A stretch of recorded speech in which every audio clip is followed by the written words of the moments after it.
அனைவருக்கும் வணக்கம். நமது பள்ளியில் படிக்கும் மாணவர்களின் ஃபோன் நம்பரை எமிஸில் மாற்றம் செய்வது எப்படி அப்படின்னு தான் இந்த வீடியோவில் பார்க்க போகிறோம். பள்ளி சேர்க்கையின் பொழுது பெற்றோர் வழங்கிய கைபேசி எண் தற்பொழுது செயல்பாட்டில் இல்லாமல் இருந்தாலோ அல்லது அவர்கள் மாற்றம் செய்திருந்தாலோ அந்த ஃபோன் நம்பரை தற்பொழுது எமிஸில் மாற்றம் செய்து கொள்ளலாம். அது எப்படி பண்ணுறது அப்படின்ற பற்றி தான் இந்த வீடியோவில் பார்க்க போகிறோம். அதுக்கு உங்கள் மொபைல் அல்லது லேப்டாப் இருக்கக்கூடிய ப்ரௌசரை ஓப்பன் பண்ணிவிட்டு எமிஸ் லாகின் பேஜ் வந்துக்கோங்க. அங்கே யூசர் நேம் அண்ட் பாஸ்வேர்டு அப்படின்ற இடத்துல பள்ளிக்கான user name and password enter பண்ணிவிட்டு லாகின் பண்ணிக்கோங்க. லாகினை கிளிக் பண்ணிட்டீங்கன்னா நம்ம ஸ்கூலுக்கான ஹோம் பேஜ் வந்து ஓப்பன் ஆயிரும். அங்கே ரெண்டாவது இருக்கக்கூடிய ஸ்டூடெண்ட் அப்படின்ற மெனுவை கிளிக் பண்ணிங்கன்னா உங்களுக்கு நிறைய ஆப்ஷன்ஸ் வந்து ஓப்பன் ஆகும். அதில் ஸ்டூடெண்ட் லிஸ்ட்டுக்கு கீழே ஒரு ஸ்டூடெண்ட் லிஸ்ட் அப்படின்னு இருக்கும். அதை கிளிக் பண்ணிக்கோங்க. அதை கிளிக் பண்ணிட்டீங்கன்னா உங்களுக்கு கிளாஸஸ் செலக்ட் பண்ணக்கூடிய ஆப்ஷன்ஸ் வந்து எனேபிளாக இருக்கும். ஸோ நீங்கள் எந்த கிளாஸில் இருக்கக்கூடிய மாணவர்களுக்கு ஃபோன் நம்பரை சேஞ்ச் பண்ணணுமோ அந்த கிளாஸஸை நீங்கள் செலக்ட் பண்ணிக்கோங்க. நான் வந்து ஃபஸ்ட் ஸ்டாண்டர்ட் தான், அதனால் ஃபஸ்ட் ஸ்டாண்டர்ட் அப்படியே இருக்கட்டும். ஸோ ஃபஸ்ட் ஸ்டாண்டர்ட் கீழே வந்து கொஞ்சம் கீழே ஸ்க்ரோல் பண்ணி வந்தீங்கன்னா ஃபஸ்ட் ஸ்டாண்டர்டில் இருக்கக்கூடிய மாணவர்களுடைய நேம் லிஸ்ட் எல்லாமே இருக்கும். அங்கே வந்து பார்த்தீங்கன்னா ஃபோன் நம்பர் அப்படின்னு சொல்லி கொடுத்துட்டு பக்கத்துலேயே சேஞ்ச் அப்படின்னு சொல்லி கொடுத்துருப்பாங்க. நெக்ஸ்ட் ஆக்ஷன் கீழே ஒரு எடிட் சிம்பிள் கொடுத்துருப்பாங்க. ஸோ நீங்கள் அதை கிளிக் பண்ணிங்கன்னா ஸ்டூடெண்ட்ஸுடைய பர்சனல் டீட்டெயில்ஸ்லாம் ஒரு சிலது வந்து நீங்கள் சேஞ்ச் பண்ணிக்கலாம். ஆனால் ஃபோன் நம்பர் பார்த்தீங்கன்னா அங்கே வந்து சேஞ்ச் பண்ண முடியாது. சேஞ்ச் பண்ணுற ஆப்ஷன்ஸ் வந்து அங்கே இருக்காது. ஸோ ஃபோன் நம்பர் சேஞ்ச் பண்ணுறதுக்கு நீங்கள் டேரெக்டாகவே வந்து பார்த்தீங்கன்னா ஃபோன் நம்பர் பக்கத்தில் சேஞ்ச் அப்படின்ற ஒரு ஆப்ஷன்ஸ் கொடுத்துருக்காங்க இல்லையா, அதைத்தான் நம்ம வந்து கிளிக் பண்ண வேண்டியதாக இருக்கும். ஸோ இந்த ஃபோன் நம்பர் வந்து பார்த்தீங்கன்னா அந்த பேரண்ட் இப்போ வந்து யூஸ் பண்ணலை.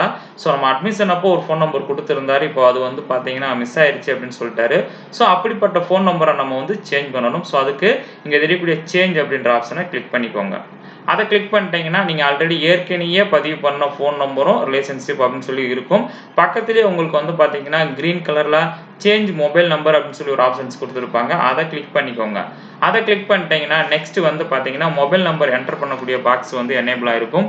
ஸோ அந்த இடத்துல இப்போ மாணவர்களுடைய பெற்றோர்கள் யூஸ் பண்ணக்கூடிய மொபைல் நம்பரை என்டர் பண்ணிக்கோங்க. நெக்ஸ்ட் வந்து பார்த்தீங்கன்னு சொன்னால் இந்த ரிலேஷன் அப்படின்ற இடத்துல வந்து பார்த்தீங்கன்னா கிளிக் பண்ணி இந்த மொபைல் நம்பர் யாருடையது, அதாவது அந்த மொபைல் நம்பர் வந்து மாணவருக்கு வந்து என்ன உறவு முறை வேணும் அப்படின்றத செலக்ட் பண்ணிட்டு சென்ட் ஓடிபி கொடுத்துருங்க.